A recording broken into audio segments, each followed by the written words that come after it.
Hey everybody, it is 1 o'clock on Wednesday. Today is the 8th. Today's the 8th. I'm going to check to make sure. And I hope everybody's doing okay. I got in a long walk already. It was hot, but I did it, and I feel better every time I do. And I'm hoping I can run a 5. I was scheduled to do a 5K in April and a 5K in May. Both were canceled, but they'll get rescheduled, and that would be great to do them. And you guys were invited to both, so if you're in the Austin area and you want to come do a mud run, or I think the other one was a bubble run, where they blow bubbles at you, come and join. We'll figure out later when they come back online. And for the moment, both Leela, the sweet pitty, and Lois Lane, the loud barker, are right behind me. They could get up at any moment. I can hear Lois already moving a little. So you may get some sound effects. That's Lois breathing hard. Today we're going to read chapters 14 and 15, maybe 16, and I promise I will read slower. I got excited yesterday and I think I read a little too fast, particularly for our UK listeners, but today I will go a little slower. All is well here, and I don't really have anything else that's all that interesting to say today, and so let's just get to reading. Chapter 14. We left off in a really good place too, so, and I will read slower no matter how exciting it gets. Chapter 14. No! A screech emerged from the nearby house as Agnes came running, throwing herself down by Sirius, checking his wounds. Juliana let her pass, but stayed in the doorway. Lyra saw Louis run into the open. She's too calm. Lyra assessed the witch with the same calculations she had been using as Hagen's partner. The bitch is up to something. Her breathing stayed even. No point in freaking out till I have to. If I have to. Another Hagen rule. Juliana had the smallest of smiles as she raised both arms, her wand extended. Tenebris infinitum. Lyra felt the hairs along her arms stand up straight, and a cold chill go down her back. She recognized all the signs easily by now. The dark mist was approaching. This was their plan all along. Takes the idea of shitstorm to a whole new level. What? Louis ran back to defend Lyra from behind, putting himself back by the door to the storage as the last of the shifters lumbered up the stairs. Looking around for a moment, teeth bared, growling. Only the intermittent howl of the newly established alpha got them to reluctantly keep moving. There's always a few who don't fit in as well as the others. I ought to know. Lyra felt the tug of the dark magic as the light energy responded in kind, springing to life inside of her, barely being held in check by the artifact on her arm. The blue flames from the main house were reaching the roof line, and smoke was billowing out of upstairs windows. The library! Some of the witches and wizards ran toward the house, but Juliana refused to move, her mouth twitching with anger. It was too late. She had made her choice. Lyra slowly turned, her jaw set as her muscles tensed and her eyes glowed in the growing darkness as she watched a black mist curl out across acres of vineyard. Sweat trickled down the side of her face. She put one hand across the bracelet, ready to rip it off, but at the last moment whispered fervently, "Grandmother, join me." Louis looked back over his shoulder in the direction of Lyra's gaze and took a step back, nudging the last of the shifters running by, earning a deep scratch down his thigh for his troubles. He screamed out in pain and raised his sword, stopping himself at the last moment as the beast kept running, answering the howl of the alpha somewhere in the distance. Fuck, son of a bitch. It's easier when I can kill something, ask questions later. He sheathed his sword long enough to pull out the clean rags he kept with him at all times. It wasn't his first wound. He tied the bandage, counting the seconds as the mist slowly rolled toward them, licking his dry lips. One last good yank to pull it tight and stave off the bleeding, wincing from the pain as he pulled the sword out, the muscles along his back and arms tensing. Is there a plan here? Lyra ignored his question, planning her feet, determined not to go easily, if at all. She looked back and forth between Agnes, the fallen Sirius, Juliana, the few younger witches and wizards still standing, and the dark mist. It was a lot to stave off, and was coming at her from every side. Juliana looked pleased as she braced her arms in the doorway, sure of what was going to happen next. Lyra scowled, itching to toss a fireball at Juliana just to wipe the look off her face, but she knew better than to split her focus. Let the witch think she has the upper hand. For now. Need to come out of this one alive, and in this reality. Hold them off, she yelled to Lois. Lois pushed her glasses back up as she whipped her wand back and forth in long, sweeping gestures, sending out a continuous stream of small fireballs meant to wound or at least inflict pain. Agnes and Juliana were easily able to fend them off, but it kept them busy. The younger ones among them weren't so lucky and ran howling into the recesses of the building as Lois edged closer. The mist edged up to the road, just yards from Lyra, giving off a stench that was hard to place as it piled up on itself into a growing tower that billowed out from the sides. Lyra and Louis watched it grow taller till it was at the roof line of the building. Yumfuck let out a growl, pushing out a sound wave, but it bounced off the smoke and dispersed to the sides. This is new. Lyra swallowed and raised her arms. Time to trust this magic shit like I never have before. She couldn't feel the presence of Mara joining her, but pushed the thin worry out of her mind. Later. There will be a later to ask what happened. She opened her arms, waiting till the last possible moment to pull off the bracelet. Rather become light than darkness, if that's my choice. At least I will save Louis and Yumfuck. That may have to be enough for me. Let's see how far I can push it before that happens. Come on, baby. Fill me up and let her rip. I can take it. She gently bit her bottom lip, hesitating for just a moment. I'm sorry, Korik. She set her shoulders and held out her arms even wider, fingers spread, and walked forward. Better to meet the enemy than cower here, waiting. Yumfuck moved with her, staying by her side. She looked up at him, the green hair in his head standing up straight, and the fur along his arms bristling. She gave him a nod and a crooked smile. Thank you, my friend. She looked back at Louis. The noise emanating from the mist was growing louder, sounding like a freight train that was gaining speed. Finish the mission, she yelled to him over the noise. He opened his mouth to say something, but at the last moment shut it and gave her a sharp nod. There was nothing left to do but fight. You've chased me long enough. The glow of the fire threw a blue cast across Lyra's face. The roar from the dark mist grew louder. Lyra slipped the bracelet off her wrist and held it in her hand just as the dense black mist ripped down the middle with a sound like nails down a blackboard, setting Lyra's teeth on edge. Lucius emerged out of the mist, craning his head and beating his chest, letting out an angry howl. He had shifted into the beast, easily towering over any of the remaining shifters. A female yipped and quickly ran off through the vines, tearing them as she ran. Lucius tilted his head back and let out a howl. Lyra gripped the bracelet tighter in her hands as she glanced down at her arms.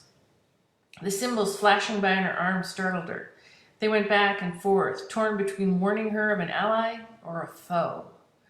Lyra looked up, narrowing her eyes, and set an intention even as she still squeezed the artifact, making contact with it.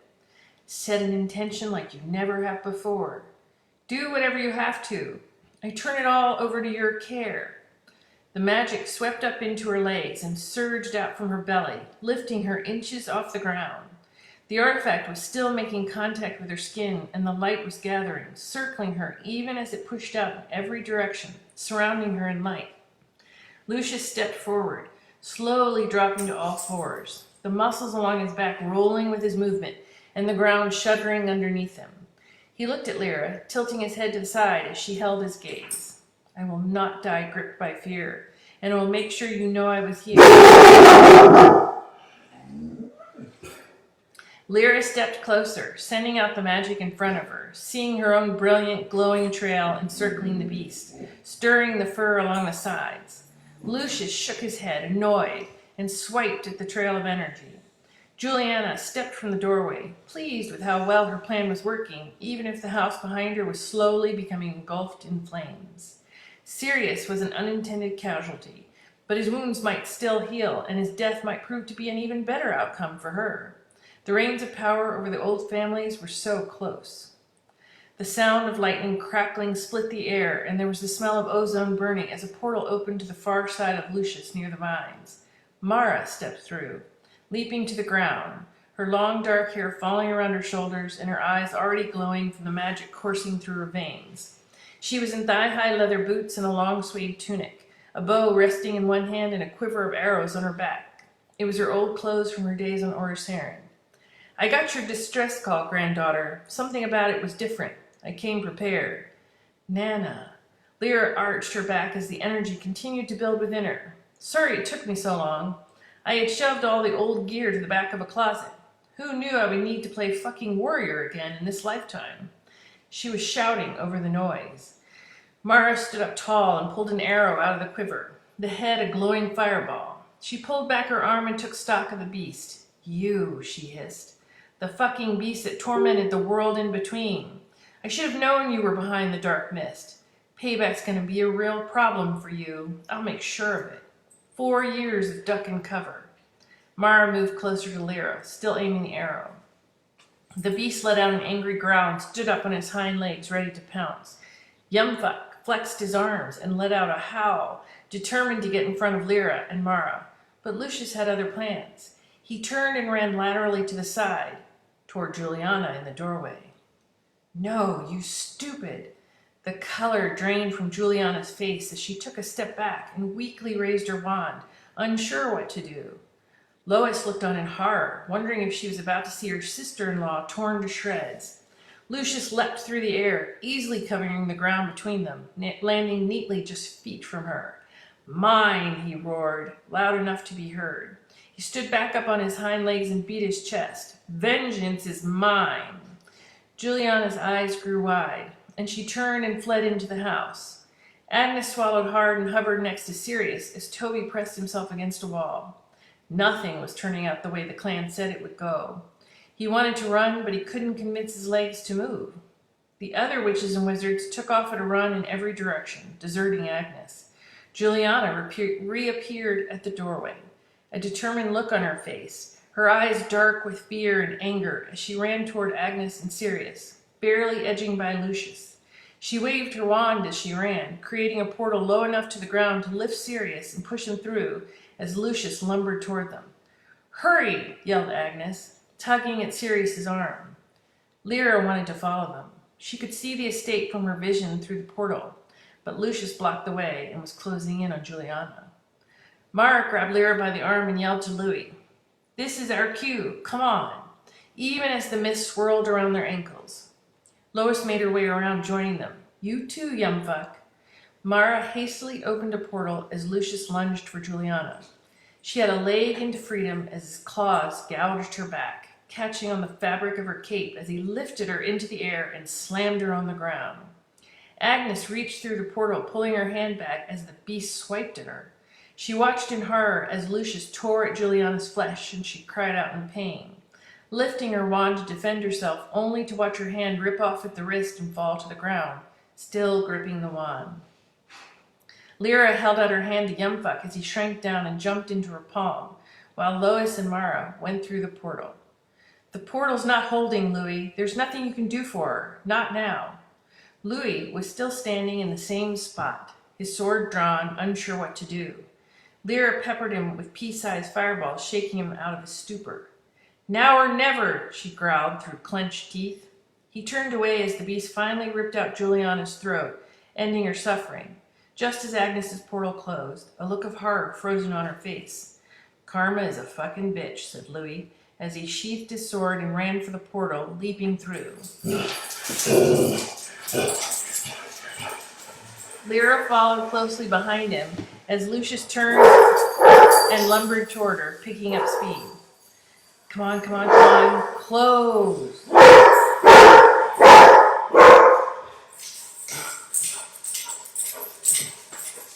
There must be joggers going by. Lyra stayed by the opening, Yumfuck on her shoulder, ready to defend the opening if necessary, as the portal shrunk down and finally closed, snapping and sparking. She could feel Lucius's hot breath just as it shut. Too close. She stood perfectly still, not willing to move yet. It took a moment till she realized she was in the middle of the sanctuary in Texas.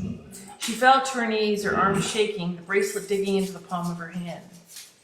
Back at the vineyard, Toby slid down the wall, still tucked into the shadows of the building, as he watched Lucius roar, blood dripping from his claws. The shifters answered with howls that echoed from the fields. Toby shook as he peered around the edge of the building. He wanted to see if the end was coming. He held his wand feebly in his hand and watched the mist gather around Lucius, enveloping him in a swirl of darkness and wind till he vanished into it. The loud roar of trains immediately stopped and there was a silence. Even the birds were quiet. Toby could hear the pounding of his heart. The main house was quickly turning to ashes as the blue flame burned itself out, contained by the spell to the one building. He looked over at the scattered remains of his aunt and turned his head, throwing up the contents of his breakfast. He steadied himself, leaning against the large open doorway to the building, his entire body convulsing as he sank to his knees. I'm out of here and I'm never coming back. Never. Hello, Diane. Hi, Mike. Hi, John. Hi, Kristen. Hello to everybody at the watch party that Grace has set up. Hi, Dennis. Glad you're here. Chapter 15. Lyra stayed on her knees as Yumfuck sat down on her shoulder, patiently waiting, not saying a word. Mara came over and offered her granddaughter a hand, helping her up. Louis carefully balanced on one leg, the wound pulsing and the bandage he tied, soaking through with blood. He gingerly untied it, wincing as the blood trickled down his leg. Man, that smarts. He felt lightheaded and shut his eyes, willing himself to stay upright. He reached behind to his pouch and pulled out a clean rag, letting the bloody one drop to the ground. Lois bent over, pushing her glasses up her nose, peering at the wound. You need to get that looked at. I can take you to someone local who can stitch you up. Fewer questions about deep gashes made by 5-inch claws. Here, give me that. Lois wrapped the bandage tight around his leg, whispering a spell the entire time. Louis felt himself relax and even put his hand on her shoulder to balance himself. Wow, what is that spell? That's better than Orsair and weed. Still hurts, but I suddenly don't care anymore. Louis gave a loopy smile. Lyra rubbed her face with her hands. Nana, what was that beast? He was twice the size of the other shifters.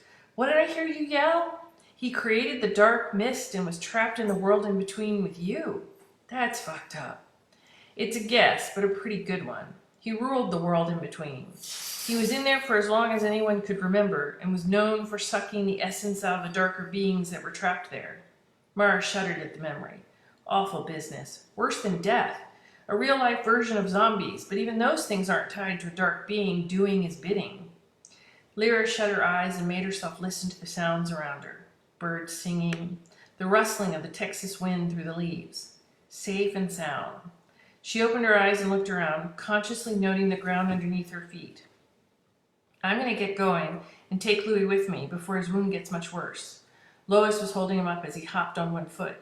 I'll let Hagen know we're all okay. In the heat of things, I forgot to tell him much of anything. We'll have to work on that one, I suppose. New system, bound to have a few bugs. Thank you for coming. I suppose I should be annoyed you put a tracker on me, but I've been doing this sort of thing for a long time. Your grandmother can tell you. We've crossed paths before. Lois nodded to Mara. Wondered what happened to you. Should have known you were related to this one. I see the resemblance now. She fights just like you do, running at things instead of away from them. Have to admire that. Lois opened a portal to the inside of a clinic on the east side of Austin. A nurse looked up, unconcerned, and turned around to yell to the back. Looks like we have an injured wizard. Betty, you're up. An orderly came and helped Louis through the opening as Lois followed him, giving a wave to Lyra as the opening snapped shut, sparks falling to the forest floor.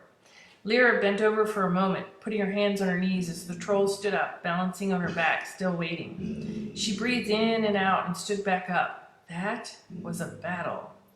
Mara let out a laugh and patted Lyra gently on the back.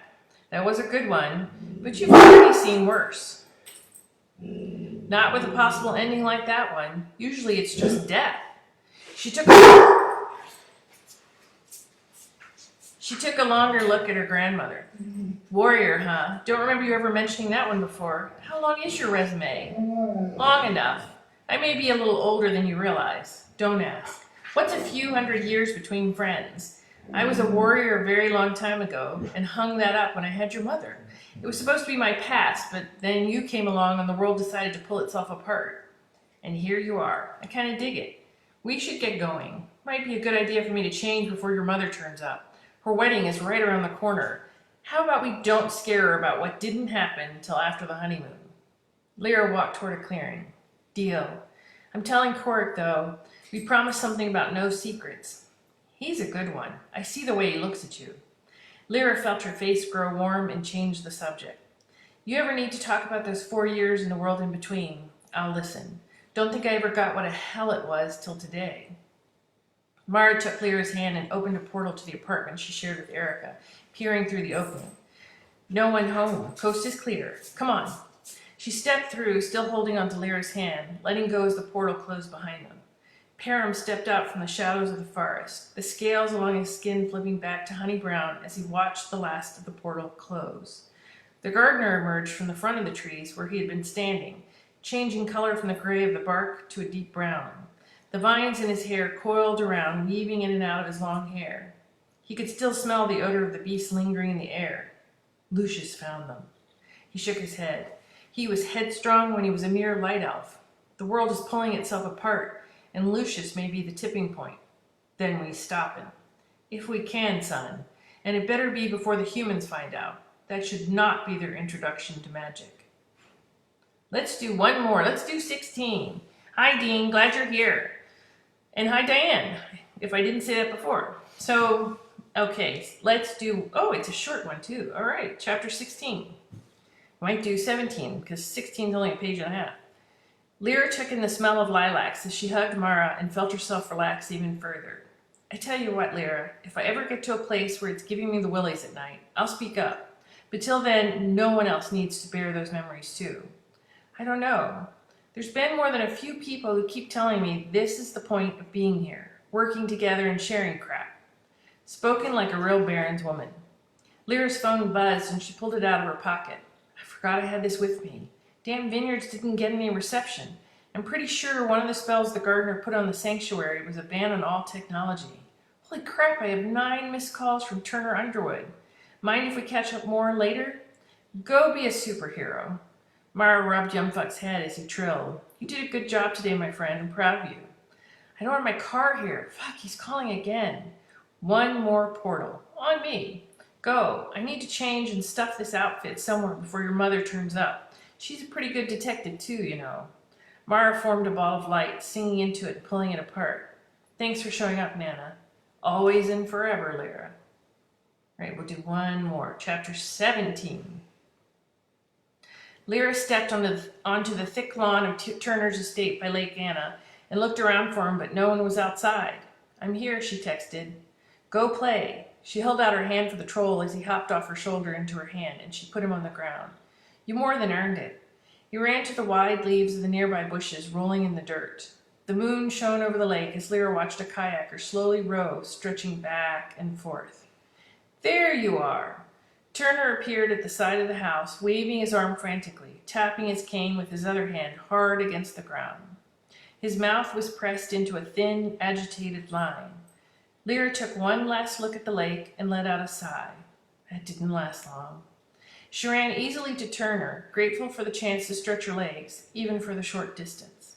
What's got you all worked up? Too much coffee after 5? Turner didn't answer her as he turned his back to her and walked briskly across the patio and into the door. No Zen words of wisdom? I could use a few right now. Where are we going in such a hurry? I did not even know you could move this fast. Lyra picked up the pace. Geez, I don't think I've eaten all day. She patted her belly, feeling the familiar sting from the scar. Now, I know I was in deep. I forgot about food. May have to stop for a pizza. I wonder if Cork's eaten. She stopped short at the door to his study, the hunger instantly fading as her mind went momentarily blank, and she instinctively pulled in a surge of magic through her feet, her eyes already aglow. Rosden was standing in the study by the window, watching the troll play in the moonlight. What is that demon bitch from hell doing here? You tried to kill my mother. Lyra formed a fireball and lifted it up to throw, rushing toward Rosden, who didn't resist or put up her hands. And you almost killed Korik. The image of Korik lying on the ground flashed through her mind. Turner moved to stand in front of Rosden. Get out of the way. Lyra said the words as evenly as she could. No, I didn't bring you to my house to kill her. I could have taken care of that myself quite neatly and kept it to myself. I teach you, remember? Put that thing away. Do it. His voice turned icy. Lyra looked at what remained of Rosden. She was an old woman, hunched over, the skin gray and sagging on her face. The tentacles were writhing on her head, even though they were pulled back into a loose ponytail. Lyra closed her hand around the fireball, not taking her eyes off Rosden. You caused so much pain for so many people, killed friends of mine. You deserve to die. I would not argue that point, said Rosden. Lucky for you, I don't have a lot of time left either way. The spell to keep me youthful doesn't work like it used to, and I'm rapidly catching up to my real age, which means soon I will be dust. Not soon enough. Turner tapped his cane angrily against the floor. Not in my house. I've trained you better than this. You have to mix the heart with your head, or you will never get close to your real potential. His voice grew louder. We are entering into tricky times and can't afford to be foolish. You will listen, Lyra Barons. You trust her? After everything she's done? Lyra shook her head angrily. No, not this time.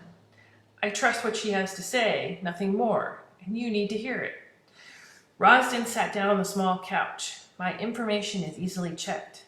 I came to tell you how to defeat the shifters. You made that beast. Lyra struggled to get out the words, choking them out. I did all of that. It's true. I cursed him to hell and didn't think of Lucius again. Rosden looked up at Lyra, resigned. I wanted to be someone unique. She sat up a little taller, staring into the distance. After all, I was an Atlantean. A deep sigh escaped her as she shook her head, the tentacles shifting. I let it all go too far. She looked up at Lyra. Dark magic poisons everything it touches eventually. I thought because I could still manipulate it, I was the exception. But my arrogance grew into cruelty and was the consequence of my hubris. I was a fool. We need her help. Remember these words, Lyra.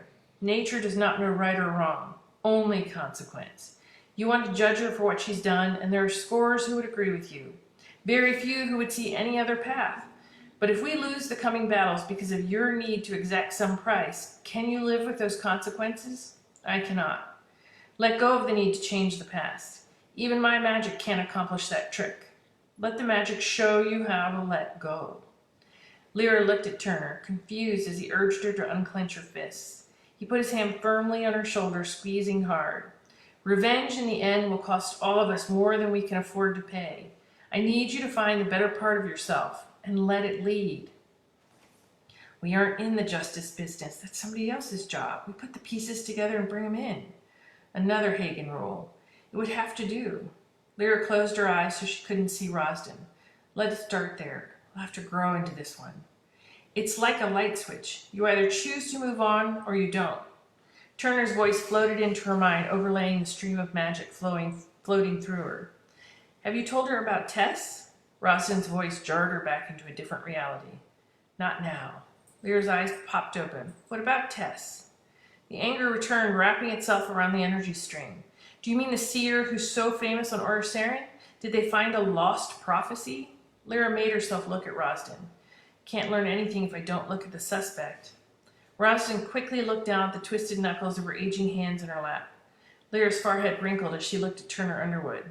Ever hear the old saying that an omission is as good as a lie?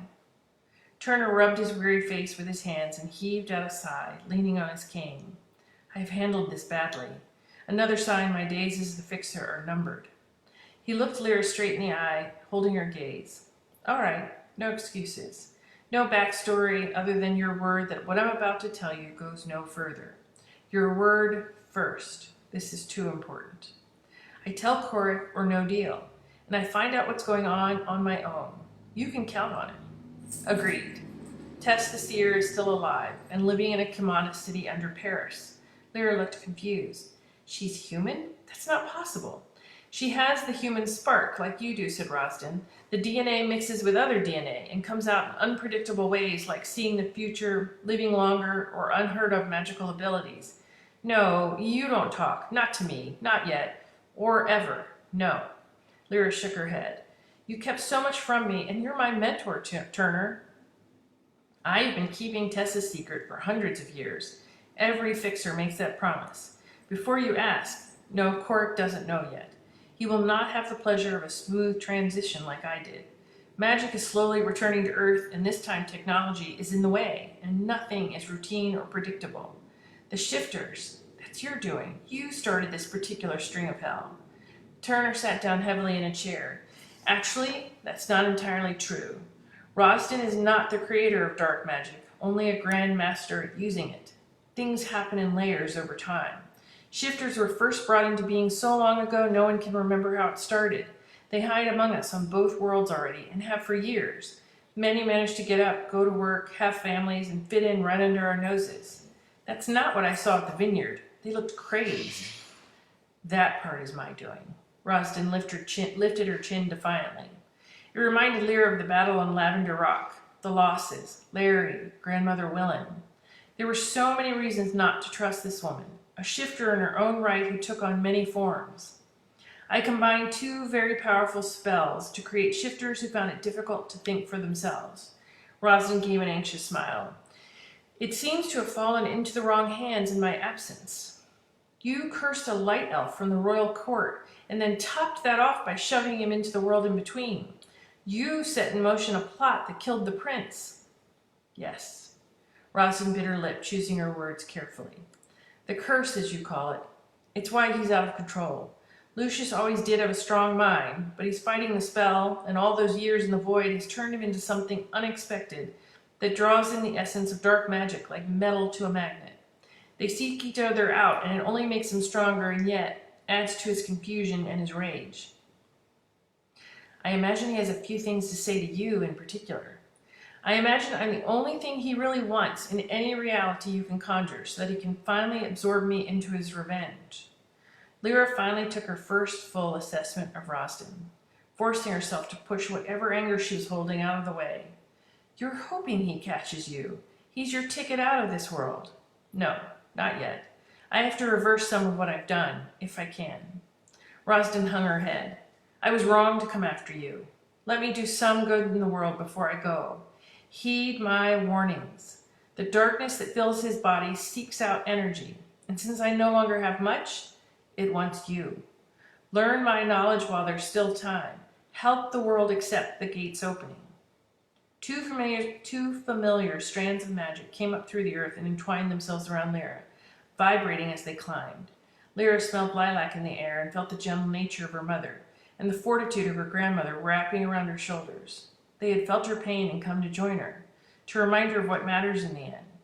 Lyra felt the anger loosen, just enough. You get one chance with me, one narrow chance, and only because so much hangs in the balance. Then we had better get started. Removing the darkness from the shifters will not be easy.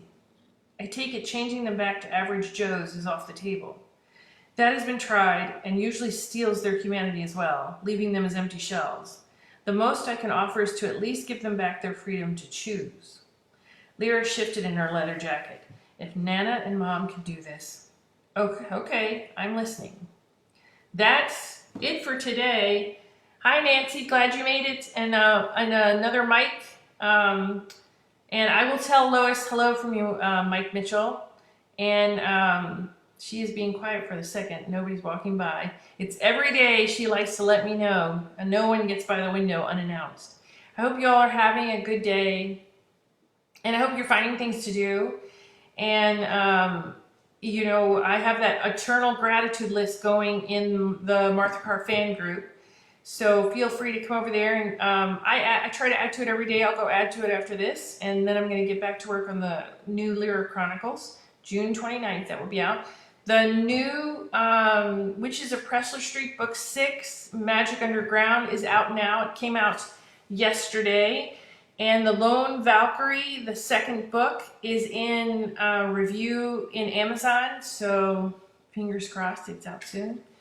And so that's new books to read. War Mage 3 is coming out soon. And the next mega book of Goth Drow is coming out soon. So lots of stuff coming. I hope you all have a good day. It's an awful lot of fun hanging out with you every day. And, you know, one day we will actually be able to get out and we will all hopefully meet. I will talk to you all tomorrow at 1. I love you all. And write to me if you need someone to pen pal with. I answer everyone.